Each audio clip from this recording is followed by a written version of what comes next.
Let's go straight now to my next guest to talk about where we are with Iran and, of course, all these big question marks about whether or not Donald Trump is going to come good on his promise to help the Iranian protesters if the mullahs started fighting back and shooting people. Well, there's no doubt at all, at least 500 believed to be dead. Even the Iranian regime on their own state television are happily showing pictures of makeshift morgues and body bags in their dozens. Let's talk about this with Potkin Azarmehr. He's a British-Iranian journalist and a senior fellow at the Investigative Project on Terrorism. Very good morning to you, Potkin.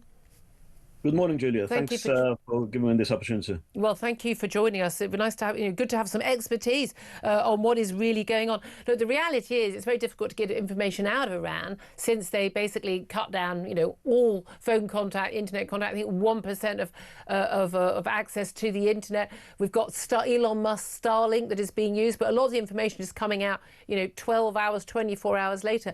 But there's no doubt we are seeing footage now of these protests pretty much in every town and city, it would seem. An awful lot of people on the streets, but also an awful lot of people now getting hurt. What is going on?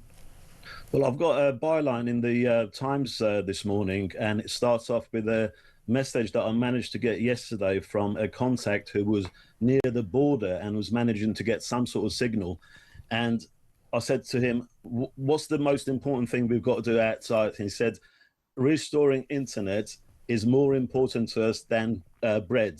And that's how the byline in the Times starts with that as well. And you mentioned Starlink. Even Starlink, which was allowing some of the videos to come through when they shut down the internet, they've managed to even jam that. 80% of the Starlink connections is now jammed with the help of Chinese technology. Of course, what a surprise. And why is it that the internet is so important? Is it that so that protesters can contact each other, so they can keep in touch? Because we've also had these messages from the Crown Prince, haven't we, or urging people, go out on the streets at this time, on this evening, and so to get people out. Why would that be so crucial? Look, there's a huge massacre going on in Iran. You mentioned 500.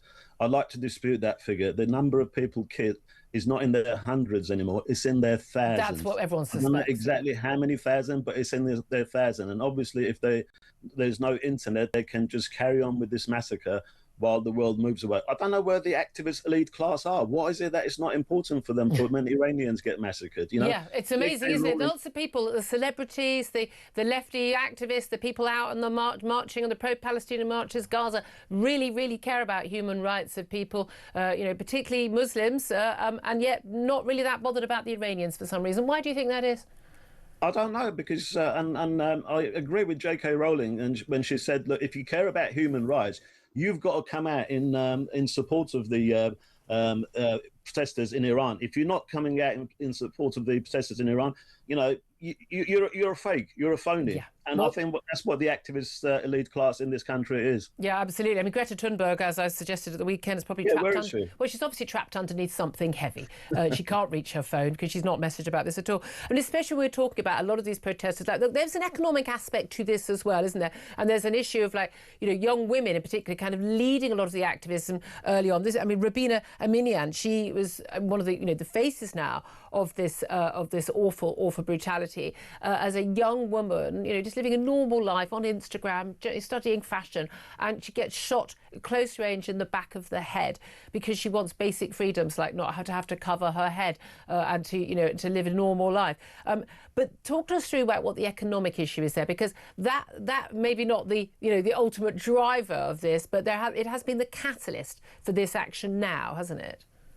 Okay, so just bear with me. So there's something in Iran that was called preferential exchange rate. So what that means is that in this country, say, for example, if you want to change some euros, you can go to various places and they'll give you more or less the same rates with a little bit of difference. But in Iran, from many, many years ago, they started this thing called there was a free market rate for the foreign currency, and there was a preferential rate that was given to the cronies to bring in essential goods and everything. And then what started happening was that these people, they were spending, say, maybe 10%, 20% of that on bringing essential goods. The rest of it, they were selling on the free market, making, 10 times the money overnight. And that's been the cause of the malaise in the Iranian economy, because like rather than doing some long-term investment, investing in a factory to produce something, you just basically go and get the preferential rate of foreign currency that you have, and you sell it in the open market. And the regime's inability to go after their own cronies and stop their corruption has caused this. Because what happened, they're all at it. When they run out of their preferential exchange rates, these people were the ones that started the protest. But the people, that just acted as a catalyst, as a spark. The people didn't come out in sympathy with these bazaar traders or anything. That was just a catalyst. That's fascinating. And there's been, I mean, certainly in terms of their own cronies, it's the corruption of their own cronies and their inability to stop it. That has brought about their own downfall. And again, when you have a level of corruption like that and incompetence, you know, people being hired and fired, well, hired, never fired, because of their sort of, you know, theological devotion and their cronyism rather than their ability, then the country starts failing. We've certainly seen the inflation rate going absolutely sky high, to the extent that shopkeepers, you can't buy a good to sell it because you know the cost of it the day after you buy it is so much more. It's kind of becomes meaningless, and basically the free market of any sort disappears. In terms of what can be done from outside, can the West help to restore the internet? How can they do that? I mean, I don't know, but the people that are experts in this field, I mean, it's my job is to let them know that this is what the Iranian people are requesting more than anything else.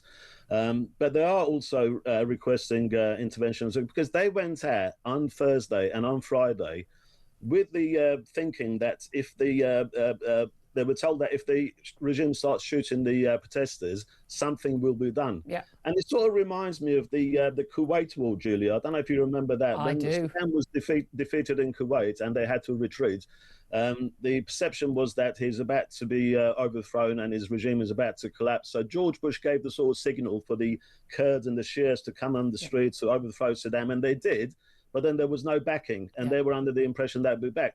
And Saddam killed thousands, hundreds of thousands to put the rebellion down. And this is like a similar repeat of that. I've never, ever backed military intervention in Iran, but something has got to be done, because the killing on this scale has to be stopped. It cannot go on.